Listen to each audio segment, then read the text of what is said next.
So it is related to asset liability management. I already told you that related to the asset liability management, it is the responsibility of the treasury department itself, so as to meet out the responsibilities related to the assets and liability gaps.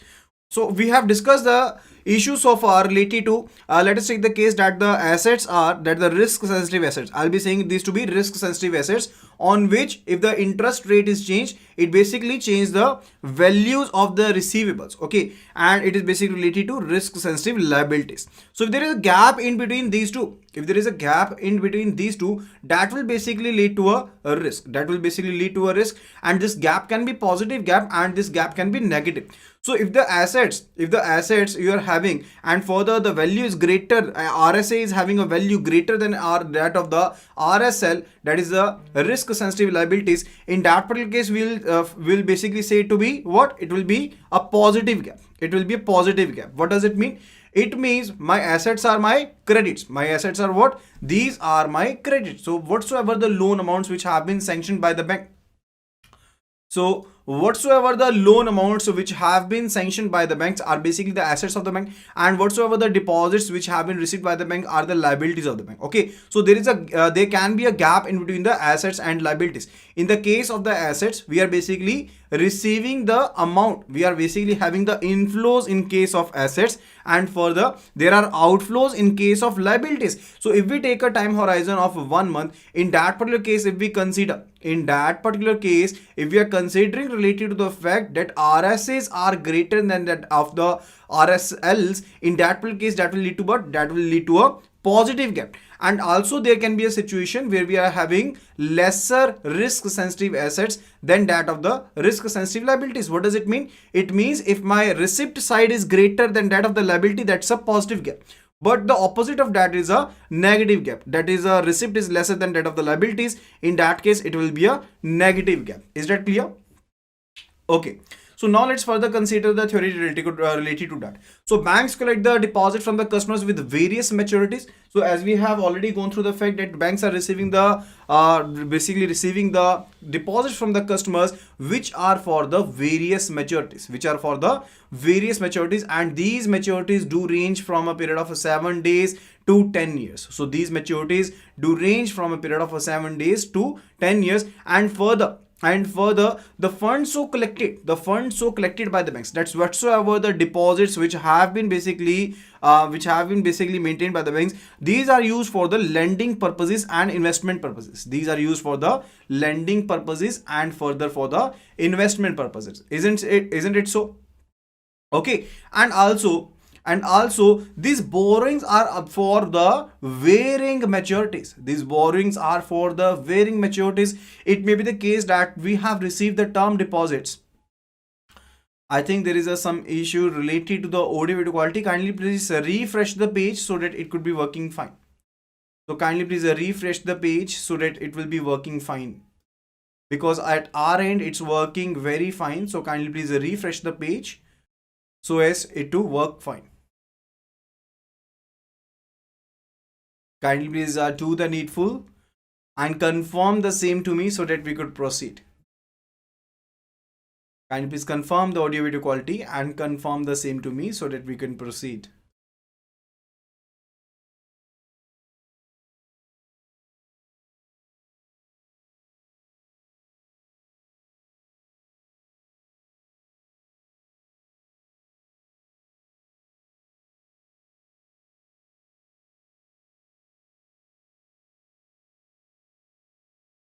Kindly please do confirm the audio video quality so that we can proceed.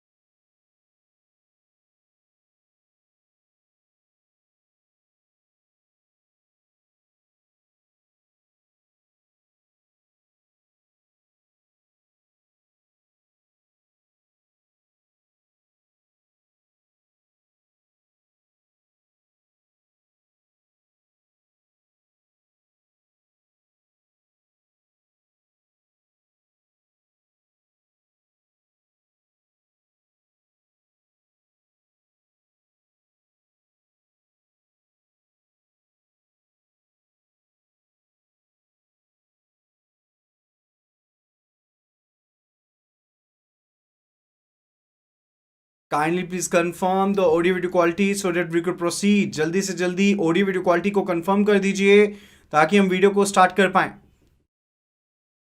Please do confirm the audio video quality so that we could proceed. Audio video at our end is working very fine. The connectivity at our end is working very fine. So kindly please do confirm the same so that we could proceed.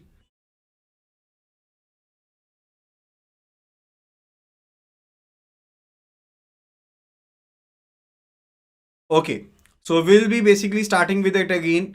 So I'll just telling you that related to that the bank accepts the deposits from the public, that the bank accepts the deposit from the public, and further that deposit so accepted is used for investment and lending purposes. It is used for the investment and lending purposes. Okay, so that is the case. Now, whatsoever the purposes it has been used for, let us take the case that the bank has received a deposit for 3 years, that it is going to be mature in coming 3 years, and further it may be the case that the bank has basically invested it for a period of 1 year, or it may be the case that the bank has lent the money for a period of 10 years. Okay, so the maturities of the liabilities are also varying, and also the maturities on the assets are also varying. Okay, so there is a credit risk related to that. So whatsoever the money is basically invested by the bank, so there is a credit risk related to that by the default or by the counterparty,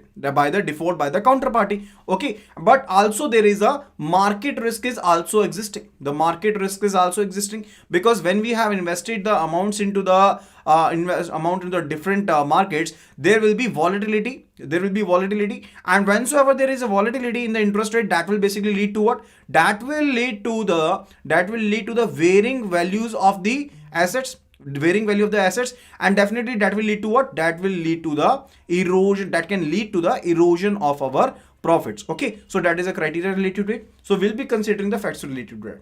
Okay, so it is related to the liquidity risk and the interest rate risk. It is related to what? It is related to the liquidity risk and the interest rate risk. So first of all, it is related to the liquidity risk. So banks are extra sensitive to the liquidity risk, as they cannot default and as they cannot afford to default or delay meeting their obligations to depositors and other lenders, whether it is a demand deposit or whether it is a term deposit. Whensoever the amount is demanded by the customer, the banks are having the obligation so as to pay the amount.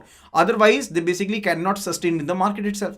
So in ALM, as I already told you, that it may be the case that there is difference between the residual maturities of the assets and liabilities. So let us take the case where we are considering the 1 month period over here, and we are having the assets over here with the residual maturities of period of 1 month to be 150 crore, and further we are having the liabilities in the period of 1 month horizon where the residual maturity is in between the 1 month. It is basically related to 200 crore. Now in this particular case, our payments are basically exceeding than our receipts. So this is the case of what? This is the case of the negative gap, first of all, and this gap is basically so as to be basically met up, so that we could basically meet up the bank's obligation. Is that clear? So there can be a cash flow mismatch. There can be in excess of the inflows or excess of the outflow.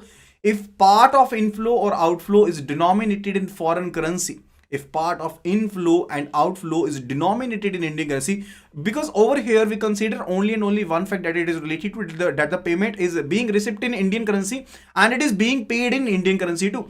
But if a part of payment, whether it is received in Indian currency or it is paid in foreign currency, in that case it will lead to what? It will lead to currency mismatch also. And that is also to be managed by the treasury. So if there is any kind of the currency mismatch, that is also to be managed by the treasury. Is that clear? Is that particular thing clear over here? And further, liquidity implies a positive cash flow. When it is positive cash flow, when the cash surpluses are basically great, when the cash receipts are greater than the cash payment, in that case it is said to be what? It is said to be a positive gap. In case if the receipts the receipts are lesser than that of the payments, then in that case it is a negative gap. Okay, and further, liquidity implies a positive cash flow. For example, cash surplus is retained by the bank. committed credit lines from the bank's liquidable securities and notes to balances. These will be basically related to what? These will relate to the positive cash flow. What does it mean? It means that you're having the amount received, but the payment is yet not to be made, or the lesser payment is to be made, lesser obligations are there. That is basically what? That is the surplus you are having right now. And further, the available cash resources are compared with immediate liabilities of the bank. So we are not basically, if I say that the bank is having 1,000 crore of the assets, if I say the bank is having 1,000 crore of the assets and the bank is having 1,500 crores of the if we say bank is having the 1,000 crore of the assets and the bank is having 15 crore of the liabilities, what does it indicate? What does it indicate? It will not indicate that I'm just bankrupt, I'm not having payments in my hand, nothing like that. Nothing like that, because we are not going to match the overall assets and overall liabilities. We are going to match the residual assets maturities, residual maturities of the assets and residual maturities of the liabilities. And further, we will be segregating the data into the different time buckets, and as per that we'll be maintaining the chart sheet that at what time horizon the maturities are basically we are having a mismatch in between them. Okay, so we will be considering the different buckets like 1 day, like 2 to 6 7 days, and the other buckets. Okay, so in different time bands, that the different buckets, the loans falling due for the repayment constitutes the main source of funds. So what is the source of funds? So whatsoever amount you have lent, you are basically you will be basically receiving it back. You will be basically receiving it back. So that is basically your receipt. So in the case of the ALM, your receipt is from your assets.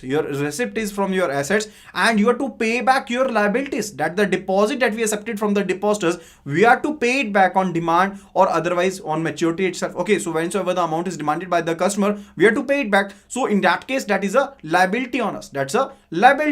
So we'll be basically placing the maturities under the different buckets, and further will be matching the amounts over them. If there is any mismatch, that is to be basically filled out. Okay, so the differences between the sources and uses of funds in specific time band is known as the liquidity gap. Now this particular gap is known as what? This is known as the liquidity gap, that can be positive and negative, which we have already covered so far.